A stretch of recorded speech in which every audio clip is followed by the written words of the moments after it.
हाय friends, माझं नाव Tejas Diliprao Kajale.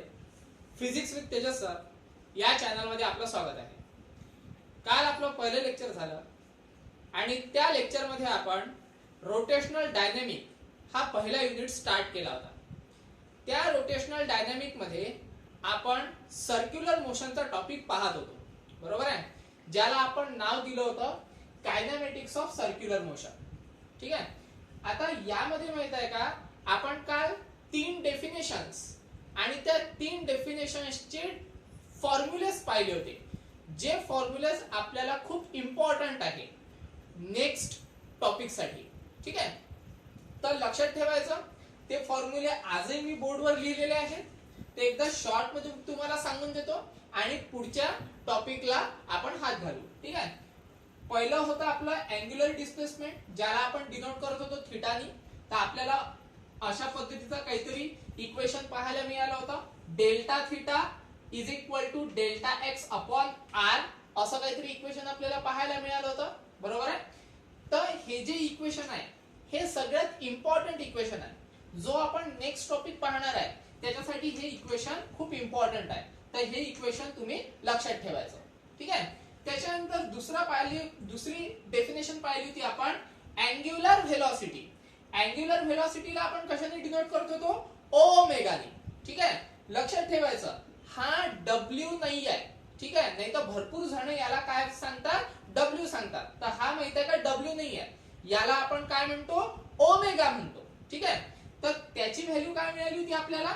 Omega is equal to d theta upon d t. याला वाचताना कसं वाचलं होतं आपण? Theta is changes with respect to time. आलं लक्षात? त्याच्यानंतर तिसरी डेफिनेशन होती आपली अँग्युलर ऍक्सेलरेशन.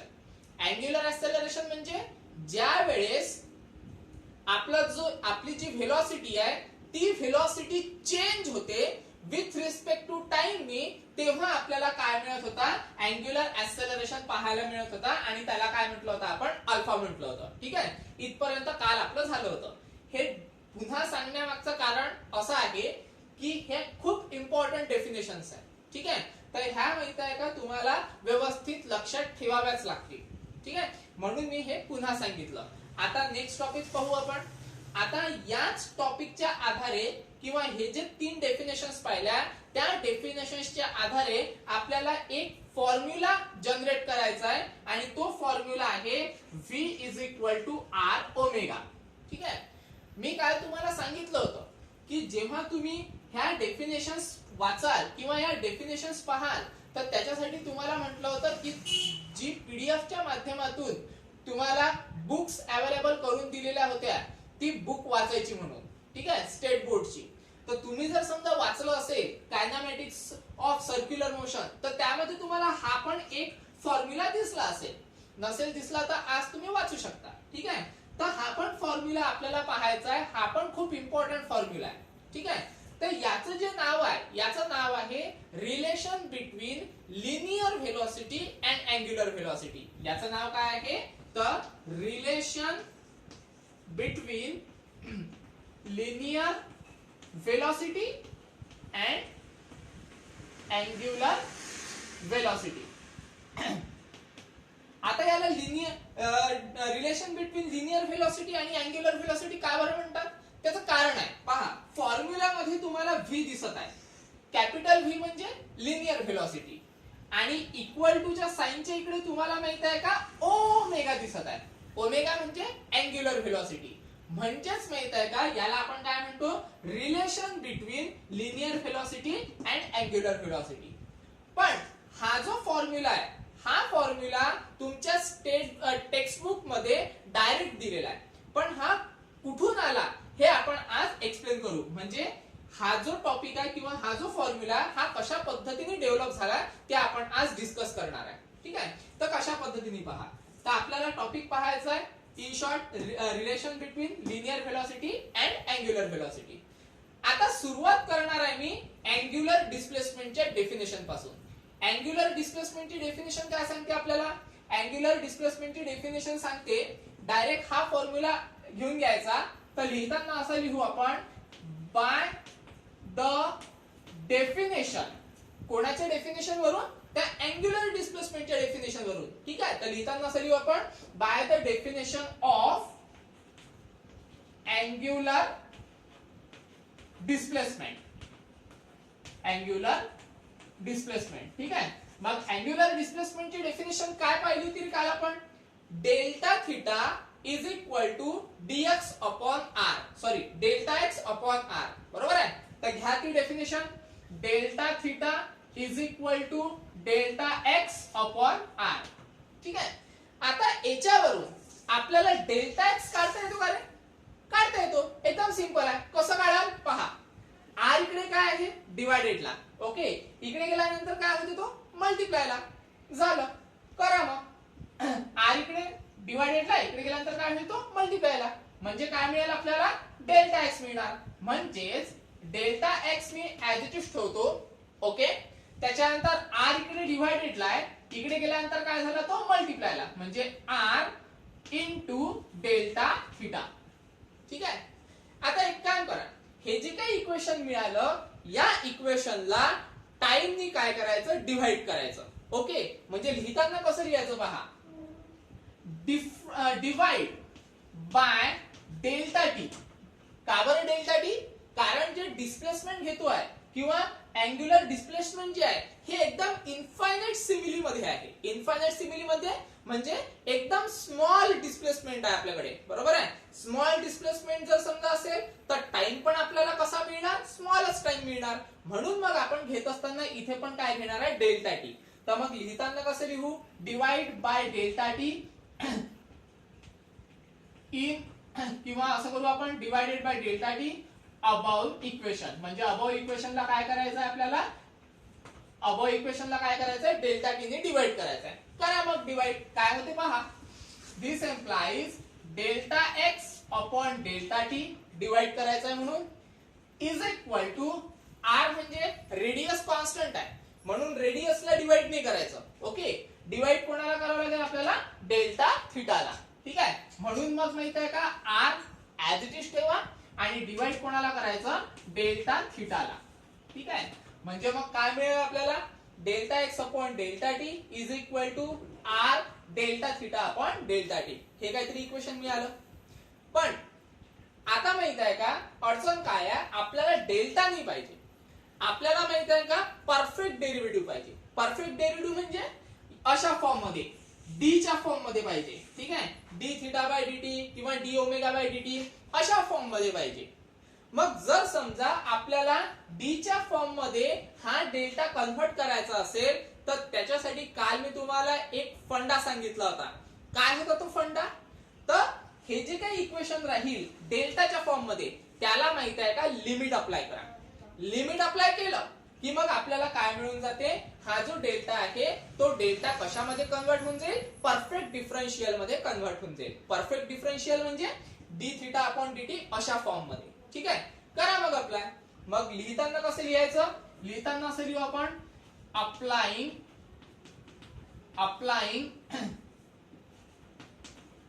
लिमिट, ठीक आहे. अप्लाइंग लिमिट कुठून ते कुठपर्यंत रे? डेल्टा टी टेन्स टू 0 पर्यंत कोणाला अप्लाय करायचं आहे? वरच्या इक्वेशनला. म्हणजे applying limit delta T tends to 0 on about equation, ठीक आहे. करा मग अप्लाय. काय मिळेल आपल्याला पहा. काय सांगितलं होतं मी? लिमिट अप्लाय करा. दोन्ही साइडला लिमिट अप्लाय करायचं आहे. म्हणजे limit, okay, delta T tends to 0, ठीक आहे, delta x upon delta T, ठीक आहे. आपण लेफ्ट हँड साइडला लिमिट अप्लाय केलं तसंच राईट हँड साइडला करा. Limit delta T tends to 0, ठीक आहे, r into delta theta upon delta T. आलं लक्षात? लिमिट आपण अप्लाय केले. लिमिटचा तुम्हाला काल कन्सेप्ट पण सांगितलं होतं. काय होतं तो? लिमिट म्हणजे मर्यादा. मग डेल्टा टी टेन्स टू 0 म्हणजे आपला जो टाइम आहे हा 0च्या जवळपास जाईल पण पूर्णपणे 0 होणार नाही. आलं लक्षात? मग जेव्हा आपण लिमिट अप्लाय करतो डेल्टावर तेव्हा तो काय बनतो? Perfect differential. म्हणजे बघा कसा बनतो तो परफेक्ट डिफरन्शियल. याचं काम झालं आपलं आता, ओके. म्हणजे लिमिट अप्लाय केलं डेल्टावर तर आपल्याला काय मिळेल? सरळ सरळ dx अपॉन dt. आलं लक्षात? पहिले डेल्टा होता आता काय झाला तो dx अपॉन dt झाला, म्हणजे त्याचं कन्व्हर्शन कशामध्ये झालं, परफेक्ट डिफरन्शियल मध्ये झालं. आलं लक्षात? डेल्टा म्हणजे परफेक्ट डिफरन्शियल नाहीये. डेल्टा म्हणजे एकदम स्मॉल क्वांटिटी, एकदम इन्फायनाइट सिमिली क्वांटिटी, एकदम स्मॉल. आलं लक्षात? त्याचं आपल्याला परफेक्ट डिफरन्शियल मध्ये काय करावं लागते, कन्व्हर्शन करावं लागते. कशाने कन्व्हर्शन करावं लागेल, लिमिटने. ठीक आहे. तर मग आपण घेतलं dx अपॉन dt.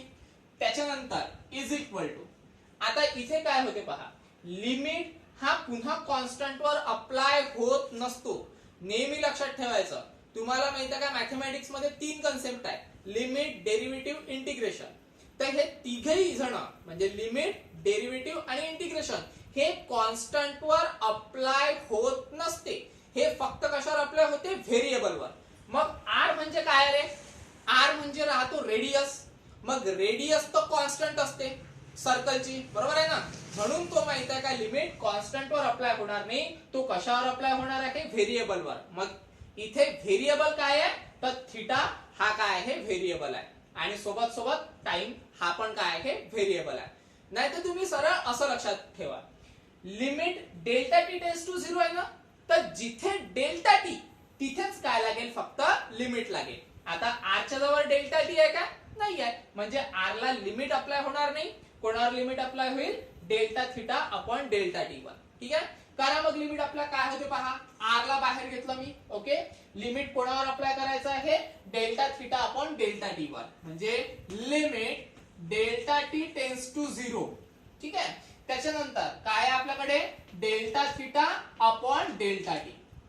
जसं limit delta x upon delta T वर अप्लाय केल्यानंतर आपल्याला मिळालं डेल्टा dx अपॉन dt, तसंच माहित आहे का इथे पण होईल. Limit delta theta upon delta T वर अप्लाय झालं म्हणजे मग हा पण काय होणार, परफेक्ट डिफरन्शियल होईल. ओके, किंवा आपण म्हणू परफेक्ट डेरिव्हेटिव्ह होईल. काय आहे परफेक्ट डेरिव्हेटिव्ह, मग d थिटा अपॉन dt. आलं लक्षात? त्याच्यानंतर हा जो r आहे हा काय राहील, कॉन्स्टंट राहील. ठीक आहे. त्याच्यानंतर this implies dx upon dt हा आता आपण as it is ठेवला होता. त्याच्यानंतर काय माहित आहे का, अँग्युलर डिस्प्लेसमेंट, अँग्युलर व्हेलॉसिटी आणि अँग्युलर ऍक्सेलरेशन ह्या 3 डेफिनेशन पाहण्याआधी आपण याच डेफिनेशन पाहिल्या होत्या, पण लिनियर फॉर्म मध्ये, ज्याला आपण म्हटलं होतं लिनियर डिस्प्लेसमेंट, लिनियर व्हेलॉसिटी आणि लिनियर ऍक्सेलरेशन. ठीक आहे. जर समजा त्या डेफिनेशन्स तुमच्या लक्षात असेल तर तुमच्या आता व्यवस्थित लक्षात येईल की इथे काय चेंजेस होईल. तर पहा आता, x म्हणजे काय घेतलं होतं आपण, लिनियर डिस्प्लेसमेंट. ओके, तर डेफिनेशन काय होऊन राहिली इथे पहा बरं, linear displacement with respect to time, किंवा आपण असं म्हणू linear displacement changes with respect to time. म्हणजे कशाची डेफिनेशन आहे ती, लिनियर व्हेलॉसिटीची. का बरं लिनियर व्हेलॉसिटीची, कारण व्हेलॉसिटीची डेफिनेशन काय आहे, डिस्प्लेसमेंट अपॉन टाइम, बरोबर आहे ना. मग इथे चेंज काय होऊन राहिलं, लिनियर डिस्प्लेसमेंट चेंज होत आहे. मग लिनियर डिस्प्लेसमेंट चेंज होत आहे विथ रिस्पेक्ट टू टाइम नी, तर आपल्याला भेटताना काय भेटणार आहे, लिनियर व्हेलॉसिटी मिळणार आहे, बरोबर आहे ना. म्हणून मग आपण काय करणार, dx अपॉन dt ला काय लिहू आपण, सरळ सरळ v. हा पण फॉर्म्युला मी काल तुम्हाला लिहून दिला होता. तुम्ही जर समजा कालचा व्हिडिओ बघितला असेल किंवा काल जर समजा नोट डाऊन केलं असेल तर ते तुमच्या व्यवस्थित लक्षात येईल. म्हणजे dx बाय dt ची व्हॅल्यू काय आहे आपली, v आहे. Okay, is equal to r as it is. d theta by dt काय आहे रे, हे इथे दिलेला आहे. d थिटा बाय dt म्हणजे काय आहे, ओमेगा. म्हणजेच आपल्याला काय मिळणार, d थिटा बाय dt च्या जागेवर काय लिहावं लागेल, आपल्याला ओमेगा लिहावं लागेल. ठीक आहे. म्हणजेच आपलं इक्वेशन काय तयार झालं, v is equal to r omega. काय इक्वेशन आलं आपलं, v is equal to r omega. ठीक आहे. आणि याच रिलेशन बद्दल आपण डिस्कस करत होतो, बरोबर आहे ना. तर यालाच म्हटलं ते रिलेशन बिटवीन लिनियर व्हेलॉसिटी आणि अँग्युलर व्हेलॉसिटी. का बरं असं म्हणतोय आपण, कारण या इक्वेशन मध्ये 2 गोष्टी आहेत, लिनियर व्हेलॉसिटी पण आहे आणि अँग्युलर व्हेलॉसिटी सुद्धा आहे. म्हणून याला आपण असं म्हणतो relation between linear velocity and angular velocity. ठीक आहे. हा जो फॉर्म्युला आहे हा फॉर्म्युला तुम्हाला टेक्स्ट बुक मध्ये डायरेक्ट दिलेला आहे, पण आपण हे पण एक्सप्लेन केलं तो कशा पद्धतीने डिराइव्ह केला गेला. इथपर्यंत आलं लक्षात? तर याला म्हटलं ते रिलेशन बिटवीन लिनियर व्हेलॉसिटी आणि अँग्युलर व्हेलॉसिटी. यालाच माहित आहे का आपण व्हेक्टर फॉर्म मध्ये सुद्धा लिहू शकतो. व्हेक्टर फॉर्म मध्ये कसं लिहायचं? एकदम सिंपल आहे. व्ही च्या जागेवर काय लिहावं लागेल आपल्याला? व्ही बार. ओके. त्याच्यानंतर इज इक्वल टू, इथे माहित आहे का थोडा चेंज होतो. इथे कसं लिहिणार आपण? Omega bar cross R bar. आलं लक्षात? तर अशा पद्धतीने याचा व्हेक्टर फॉर्म पण आपण पाहिला. आलं लक्षात? V bar is equal to omega bar cross R bar, हे व्हेक्टर फॉर्म मध्ये, आणि त्याचाच मॅग्निट्यूड आपण पूर्ण सॉल्व्ह करून पाहिलं. त्याला काय म्हणतो आपण? V is equal to R omega. ठीक आहे. तर हा आहे concept relation between linear velocity and angular velocity. ठीक आहे. तर तुम्ही याला नोट डाऊन पण करू शकता. ठीक आहे. त्याच्यानंतर आता याच्यानंतर पाहायचं आपल्याला अजून एक महत्वाचा कन्सेप्ट, त्याचं नाव आहे युसीएम, युनिफॉर्म सर्क्युलर मोशन. ठीक आहे. नेक्स्ट टॉपिक काय आहे आपला? Uniform circular motion. आता युनिफॉर्म सर्क्युलर मोशन म्हणजे काय? तर सर्क्युलर मोशन तर तुम्हाला माहित आहे काय होते. तर सर्क्युलर मोशन म्हणजे कन्सिडर करा एक सर्क्युलर पाथ आहे. ओके. की ज्याची रेडियस समजा r आहे आणि त्या रेडियसच्या अलॉंग एखादा पार्टिकल हा काय होऊन राहिलेला आहे? मूव्ह होऊन राहिलेला आहे. म्हणजे त्याची डेफिनेशन आपण काय तयार केली होती? अ particle moving along a circular path is called circular motion. म्हणजे जर समजा एखाद्या सर्क्युलर पाथच्या अलॉंग जर पार्टिकल फिरत असेल तर त्याला काय म्हणत होतो आपण? सर्क्युलर मोशन म्हणत होतो. मग युनिफॉर्म काय आहे? युनिफॉर्म म्हणजे सारखं. युनिफॉर्म म्हणजे काय राहील? थ्रूआउट सारखं राहील. मग इथे सारखं काय राहणार आहे? तर इथे माहित आहे का व्हेलॉसिटी सारखी राहणार आहे. म्हणजेच काय? कन्सिडर करा हा एक पार्टिकल आहे आणि हा एक सेंटर आहे आणि त्या सेंटरच्या अवतीभोवती एखादा पार्टिकल जर समजा फिरत असेल तर त्याची व्हेलॉसिटी काय राहील? तिथे सरळ सरळ कॉन्स्टंट राहील. येऊन राहिलं लक्षात? म्हणजेच काय? कन्सिडर करा एक पार्टिकल आहे माझ्याकडे, तो इनिशियल पोझिशन ए पासून तर काय करून राहिलेला आहे? फिरून राहिला. पण फिरत असताना त्याची जी व्हेलॉसिटी राहणार आहे ती व्हेलॉसिटी काय मिळणार आपल्याला? कॉन्स्टंट. ठीक आहे.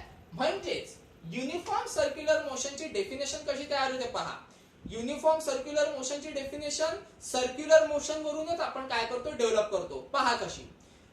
अ particle moving along a circular path, ही सर्क्युलर मोशनची डेफिनेशन आहे. पण त्याला माहित आहे का एक शब्द अजून जोडतो. पहा कसं. A particle performing circular a particle moving along a circular path with constant speed. आलं लक्षात? म्हणजे कॉन्स्टंट स्पीडनी जर समजा एखादा पार्टिकल सर्क्युलर पाथच्या अलॉंग जर मूव्ह होत असेल तर त्याला काय म्हटलं जाते? युनिफॉर्म सर्क्युलर मोशन असं म्हटलं जाते. की जिथे पार्टिकल फिरत असताना त्याची व्हेलॉसिटी काय राहणार आहे? कॉन्स्टंट राहणार आहे. इथपर्यंत आलं लक्षात? तर याला म्हटलं जाते युनिफॉर्म सर्क्युलर मोशन. ठीक आहे. आता आपण माहित आहे का काय होते पहा. युनिफॉर्म सर्क्युलर मोशन होत असताना कन्सिडर करा तो पार्टिकल फिरत आहे आणि फिरत असताना नेहमी त्याची डायरेक्शन ही चेंज होत जाते. आता कशा पद्धतीने चेंज होते पहा. कन्सिडर करा पार्टिकल माझा ए या पोझिशन वर आहे तर त्याची जी लिनियर व्हेलॉसिटी आहे ही लिनियर व्हेलॉसिटी त्या सर्कलच्या टेंजंशियल डायरेक्शननी राहील. बरोबर आहे? म्हणजे जर समजा हा पार्टिकल आहे आणि हा पार्टिकल माहित आहे का फिरून राहिला आणि फिरत असताना जर समजा तो यदा कदाचित इथून जर सटकला तर तो फिरत राहील का? नाही. तो काय जाईल? या अपवर्ड डायरेक्शननी पुढे जाईल. बरोबर आहे ना? तुम्ही इमॅजिन करा. कन्सिडर करा एक कांदा आहे. त्या कांद्याला काय बांधली आपण? दोरी बांधली आणि तो जर समजा आपण काय करत आहे? फिरून राहिलो. ओके. आणि फिरवता फिरवता जर समजा कांदा यदा कदाचित सटकला तर तो फिरतच राहील का? नाही. तो माहित आहे का एका पर्टिक्युलर डायरेक्शनने निघून जाईल. ठीक आहे. तर इथे तसंच आहे. इमॅजिन करा. कन्सिडर करा हा पार्टिकल आहे, हा फिरून राहिला पण इथे कुठेतरी जर समजा तो काय मिळाला? सटकला तर काय होईल? हा एका पर्टिक्युलर डायरेक्शननी स्ट्रेट डायरेक्शननी काय होऊन जाईल? निघून जाईल.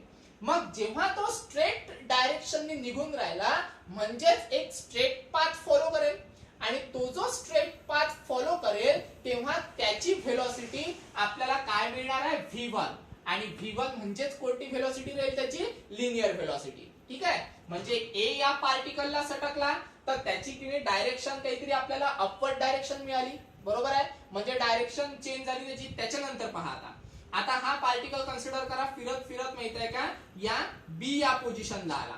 ठीक आहे, आणि जर समजा इथे सटकला तर त्याची डायरेक्शन माहित आहे का या साइडने होऊन जाईल. बरोबर आहे, म्हणजे ज्याला आपण काय म्हणून राहिलो लेफ्ट हँड साइडने होऊन जाईल.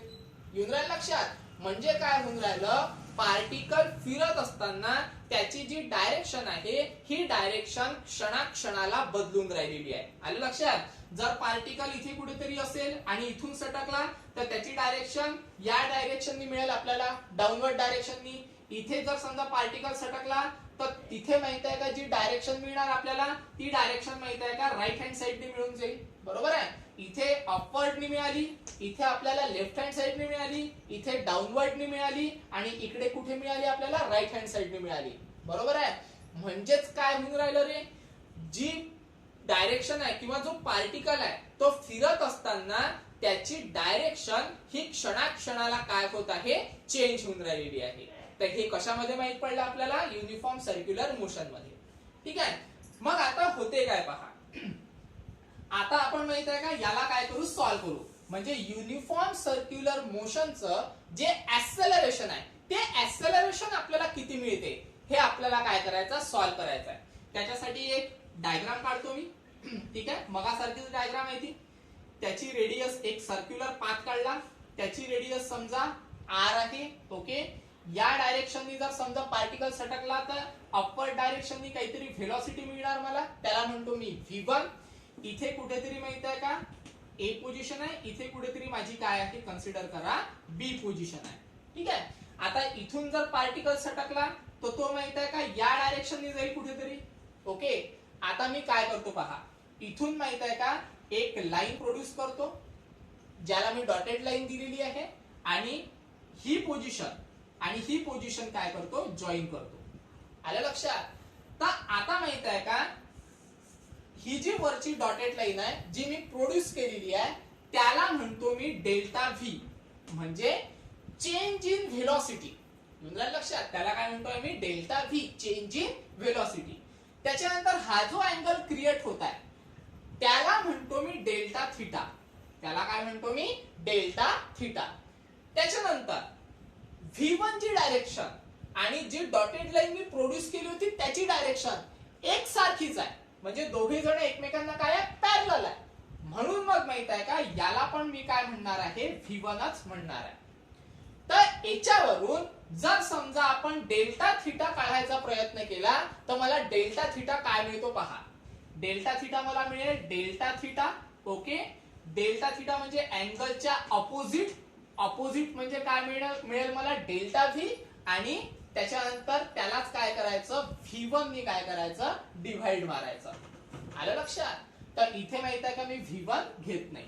ठीक आहे, इथे v1 घेत नाही, फक्त v's घेतो. आता याच्यावरून पहा काय होते. डेल्टा व्ही हा काय आहे बाबा ऍज इट इज टू आपण v इकडे काय आहे डिवायडेडला, इकडे गेल्यानंतर काय होते मल्टिप्लायला. ठीक आहे, असंच डेरिवेशन सॉल्व्ह करायचं आता आपल्याला. पहा कसं v इकडे डिवायडेडला, इकडे गेल्यानंतर काय होते मल्टिप्लायला. म्हणजेच आपल्याला काय मिळते delta V okay is equal to V into delta theta. आलं लक्षात. का बरं, कारण v इकडे काय आहे डिवायडेडला, इकडे गेल्यानंतर काय होते तो मल्टिप्लायला. ओके, म्हणजे इक्वेशन काय तयार होते आपलं delta V is equal to V into delta theta. पुन्हा तसं जसं इथे केलं आपण काय केलं होतं डिवायडेड बाय डेल्टा टी. तर इथे पण माहित आहे का या इक्वेशनला डेल्टा टी ने डिवाइड करा. लिहिताना कसं लिहू आपण शॉर्ट मध्ये लिहून घेऊ divide by delta T on both side. ठीक आहे, करा डेल्टा टी ने डिवाइड. काय होते पहा बरं delta V upon delta T. बरोबर आहे, इज इक्वल टू व्ही ला डेल्टा टी लागणार नाही कारण व्ही इथे काय आहे कॉन्स्टंट आहे. कारण युनिफॉर्म सर्क्युलर मोशनची डेफिनेशनच सांगते आपल्याला. काय सांगते युनिफॉर्म सर्क्युलरची डेफिनेशन की पार्टिकल फिरत असताना त्याची व्हेलॉसिटी कॉन्स्टंट असते, म्हणून v ला ऍज इट इज ठेवू. ओके, मग डिव्हाइड कोणाला करू आपण, डेल्टा थीटाला, म्हणजे delta theta upon delta T. तसंही मल्टिप्लिकेशन मध्ये असल्या कारणाने याला डिव्हाइड करा किंवा याला डिव्हाइड करा, सारखीच गोष्ट आहे, बरोबर आहे ना. त्याच्यानंतर आता आपल्याला माहित आहे का डेल्टा नाही, सॉरी, आपल्याला माहित आहे का डेल्टा नको, आपल्याला काय पाहिजे, परफेक्ट डिफरन्शियल पाहिजे. मग परफेक्ट डिफरन्शियल लागत असेल तर काय अप्लाय करतो आपण, लिमिट, जसं इथे अप्लाय केलं, बरोबर आहे ना. करा मग लिमिट अप्लाय करा. मग लिहिताना कसं लिहायचं पहा, अप्लाइंग लिमिट कुठून तर कुठपर्यंत रे, डेल्टा टी टेन्स टू 0 पर्यंत. Applying limit delta T tends to 0. Okay, on both side. ठीक आहे, दोन्ही साइडला काय करायचं, लिमिट अप्लाय करायचं डेल्टा टी टेन्स टू 0 पर्यंत. करा मग असं सॉल्व्ह करावं लागेल आपल्याला. कसं तर पहा आता, लिमिट अप्लाय केलं, करा limit apply. Limit delta T tends to 0 काय आहे इथे, delta V upon delta T. Okay, delta V upon delta T is equal to, मी पहिलेच सांगितलं होतं लिमिट हा माहित आहे का कॉन्स्टंट वर अप्लाय होत नाही, तर आपण डायरेक्ट एक काम करू, कॉन्स्टंटला पहिले बाहेर काढून घेऊ आणि लिमिट कोणावर अप्लाय करू, व्हेरिएबल वर अप्लाय करू. येऊन राहिलं लक्षात, इथे व्हेरिएबल काय आहे, डेल्टा थीटा आणि डेल्टा टी. येऊन राहिलं लक्षात, म्हणजेच काय, नाही तर मग सरळ असं सांगितलं होतं मी की जिथे जिथे डेल्टा टी आहे तिथे तिथे लिमिट पोचून जाईल, बरोबर आहे. तर डेल्टा टी या फंक्शनला आहे का, नाही, डेल्टा टी या फंक्शनला आहे, म्हणजे लिमिट कोणावर अप्लाय होईल, delta theta upon delta T वर लिमिट अप्लाय होईल. ओके, पहा मग limit delta T tends to 0 काय आहे, delta theta upon delta T. इथपर्यंत येऊन राहिलं लक्षात. ठीक आहे, त्याच्यानंतर आता माहिती आहे का लिमिट अप्लाय केलं डेल्टावर, तर तो कशामध्ये कन्वर्ट होईल, परफेक्ट डिफरन्शियल मध्ये. करा मग परफेक्ट डिफरन्शियल म्हणजे काय मिळेल आपल्याला, डेल्टाच्या जागेवर डीव्ही बाय डीटी भेटून जाईल, बरोबर. त्याच्यानंतर V constant as it is. ठीक आहे, याचं पण कन्वर्शन कशामध्ये होऊन जाईल, परफेक्ट डिफरन्शियल मध्ये होऊन जाईल, म्हणजे त्याच्या ठिकाणी आपल्याला काय ठेवावं लागेल रे, डी थीटा अपॉन dt. ठीक आहे, आता ह्या दोन्ही गोष्टी तुम्हाला माहित आहे. dv बाय dt म्हणजे change in velocity with respect to time. कशाची डेफिनेशन आहे, लिनियर ऍक्सेलरेशनची. ठीक आहे, जर समजा माहित नसेल तर कालचा व्हिडिओ बघून घ्या, तुम्हाला लक्षात येऊन जाईल. ठीक आहे, dv बाय dt म्हणजे काय होते, ऍक्सेलरेशन, म्हणजे change in velocity with respect to time is called acceleration. म्हणजे याला माहित आहे का आपण काय लिहू शकतो, ऍक्सेलरेशन लिहू शकतो. लिनियर ऍक्सेलरेशनला कशाने डिनोट करत असतो आपण, स्मॉल ए नी. ठीक आहे, त्याच्यानंतर is equal to V as it is. D theta by D T आताच पाहिलं होतं, काय म्हणत होतो त्याला आपण, ओमेगा, बरोबर आहे. म्हणजे D theta by D T ची डेफिनेशन काय आहे, ओमेगा, म्हणजे change in angular displacement with respect to time is called omega. ठीक आहे, तर हे एक इक्वेशन मिळालं. तर हे कशाचं इक्वेशन आहे, ऍक्सेलरेशनचं. पण हे ऍक्सेलरेशन आपल्याला कुठे मिळालेलं आहे, तर युनिफॉर्म सर्क्युलर मोशन मध्ये हे ऍक्सेलरेशन आपल्याला मिळालेलं आहे. ठीक आहे, हा पण फॉर्म्युला आपल्या टेक्स्ट बुक मध्ये दिलेला आहे, पण हा पण फॉर्म्युला डायरेक्ट दिलेला आहे. ठीक आहे, तर आपण कशा पद्धतीने डेव्हलप केला गेला हे आपण आता एक्सप्लेन केलं. ओके, त्याच्यानंतर अजून एक फॉर्म्युला मिळतो, याच्यावरूनच आपल्याला पहा कसा मिळतो, तर a इज इक्वल टू. ठीक आहे, आताच आपण माहित आहे का लिनियर व्हेलॉसिटी आणि अँग्युलर व्हेलॉसिटी याच्यातलं रिलेशन पाहिलं. काय रिलेशन होतं रे, ते होतं v is equal to R omega, बरोबर आहे ना. तर मग या व्हीच्या जागेवर मी हे रिलेशन ठेवू शकतो का, ऑब्वियस आहे, ठेवू शकतो. ठेवा मग काय होते पहा, व्हीच्या जागेवर काय ठेवू आपण, आर ओमेगा. ओके, त्याच्यानंतर हा जो ओमेगा आहे हा ऍज इट इज. ठीक आहे, मी पुन्हा सांगतो, याला W म्हणत नसतो आपण, याला काय म्हणतो आपण, ओमेगा म्हणत असतो. ठीक आहे, त्याच्यानंतर ए पुन्हा as it is equal to R as it is, omega into omega काय होते रे, ओमेगा स्क्वेअर. ठीक आहे, झालं. तर हा एक फॉर्म्युला मिळाला आपल्याला, पहिले मिळाला होता, दुसरा फॉर्म्युला हा मिळाला, अजून एक तिसरा फॉर्म्युला मिळतो. पहा आता कसा मिळतो तो. आता माहित आहे का, कन्सिडर करा, जर समजा मला ओमेगाची व्हॅल्यू पाहिजे असेल तर काय करावं लागेल, आर इकडे काय आहे मल्टिप्लायला, इकडे गेल्यानंतर काय होईल तो डिवायडेडला, म्हणजे इक्वेशन काय मिळते आपल्याला, पहा व्ही आर इकडे मल्टिप्लायला, इकडे गेल्यानंतर काय होते डिवायडेडला, आणि हा जो ओमेगा आहे हा ऍज इट इज. ठीक आहे, ते एक काम करा, ओमेगाची व्हॅल्यू काढली तर ही जी ओमेगाची व्हॅल्यू आहे ही या इक्वेशन मध्ये पुटअप करा. आता इथे माहित आहे का ओमेगा स्क्वेअर आहे, इथे काय आहे ओमेगा आहे, म्हणजेच माहित आहे का जर समजा आपण ओमेगाचा स्क्वेअर केला तर व्ही चा पण स्क्वेअर होईल आणि आर चा पण स्क्वेअर होईल. जी काही व्हॅल्यू दिलेली भेटली तुम्हाला ती व्हॅल्यू या इक्वेशन मध्ये पुटअप करा. काय येते पहा, this implies a as it is equal to R पण as it is, omega square ची व्हॅल्यू काय आहे V square upon R square.